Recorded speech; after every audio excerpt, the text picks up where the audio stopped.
मैं आस्था पर कहा, मैं तो व्यवस्था पर चोट कर रहा हूँ भाई। जो आप ही के ग्रंथ में लिखा हुआ है कि सरस्वती, जो सरस्वती है ब्रह्मा की बेटी है, और ब्रह्मा जी का अपनी ही पुत्री पर नियत खराब हुआ और उन्होंने मतलब कि उनके साथ शादी कर लिया। तो आप खुद समझिए कि पूजा मतलब कि किसका होता है, चरित्रवान का या चरित्रहीन का। लेकिन जो आपकी बीजेपी का सरकार चल रहा है वो मतलब स्पष्ट महिला खिलाड़ियों के साथ ब्रिजभूषण सिंह ने क्या क्या किया और सरकार उसको अपने साथे रखा हुआ। आप हमें बता दीजिए कि ब्राह्मणों का लिखा हुआ जितना भी ग्रंथ है उस ग्रंथ में कहीं हिंदू शब्द है क्या? अगर हिंदू शब्द है तो हिंदू का बात करिए। अरे भाई हम हिंदू हैं ही नहीं। ब्राह्मण श्रेष्ठ है, ब्राह्मण श्रेष्ठ था, श्रेष्ठ है और श्रेष्ठ रहेगा। 3% अगर श्रेष्ठ है तो 97% क्या है? जाकर पूछ लीजिए उनसे, वो तो सुधरे न है। और 3% और जब सम्राट चौधरी ने ये बयान देने से पहले एक गुलामी स्वीकार कर लिया उसका। 97% जो भारत के मूल निवासी हैं, 3% विदेशियों से मैं 97% के मूल निवासियों को मानसिक गुलामी से आजाद कराना। नमस्कार, मैं मनीष और आप देख रहे हैं मीडिया दर्शन। आरजेडी के विधायक फतेह बहादुर ने एक बार फिर से विवादित बयान दिया है।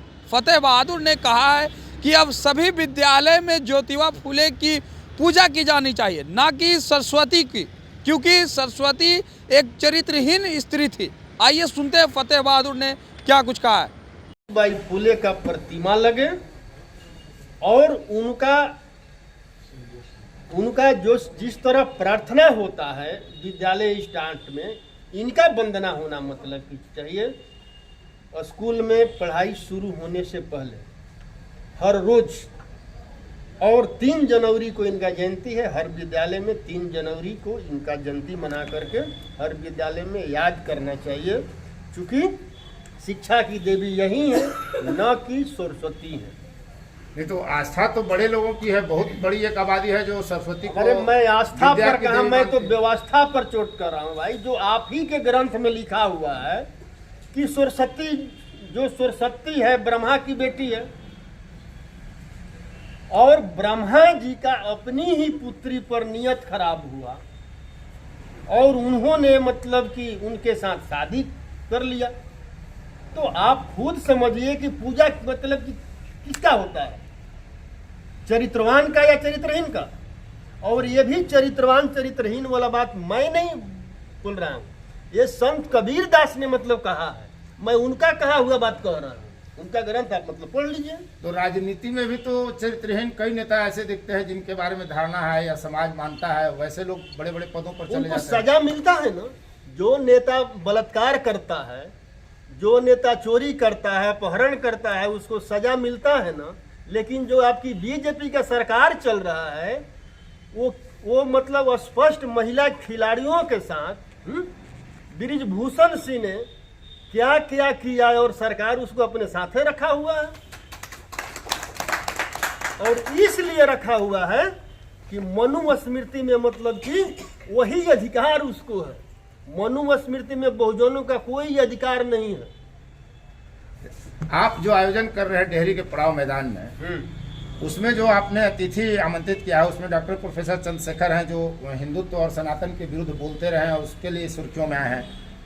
केंद्र सरकार द्वारा कथित तौर पर हटा दिए गए डॉक्टर लक्ष्मण यादव हैं जो प्रोफेसर हैं, अर्जक संघ के अरुण गुप्ता और अन्य लोग हैं।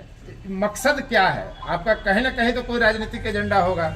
आप पत्रकार हैं, आप हमें बता दीजिए कि ब्राह्मणों का लिखा हुआ जितना भी ग्रंथ है उस ग्रंथ में कहीं हिंदू शब्द है क्या? अगर हिंदू शब्द है तो हिंदू का बात करिए। अरे भाई हम हिंदू हैं ही नहीं। हम 90% के लोग कथा कथित हम मतलब शूद्र हैं, हम शूद्र हैं। और ब्राह्मणों ने शूद्रों को हजारों साल शिक्षा से वंचित रखा ताकि उन्होंने अपने पूर्वजों को पहचाने नहीं, अपना अधिकार नहीं समझे। उसी में 85% 90% शूद्रों को जगाने के लिए, अपना अधिकार समझाने के लिए इस कार्यक्रम को रखा है। और मतलब आप ये मान के चल रहे हैं कि ब्राह्मण है, बाकी सब लोग शूद्र हैं देश में। देश में 15% अभी आप ही के भाजपा का प्रदेश अध्यक्ष का बयान आया ना कि ब्राह्मण श्रेष्ठ है, ब्राह्मण श्रेष्ठ था, श्रेष्ठ है और श्रेष्ठ रहेगा। 3% अगर श्रेष्ठ है तो 97% क्या है, जाकर पूछ लीजिए उनसे, वो तो सुधरे न है।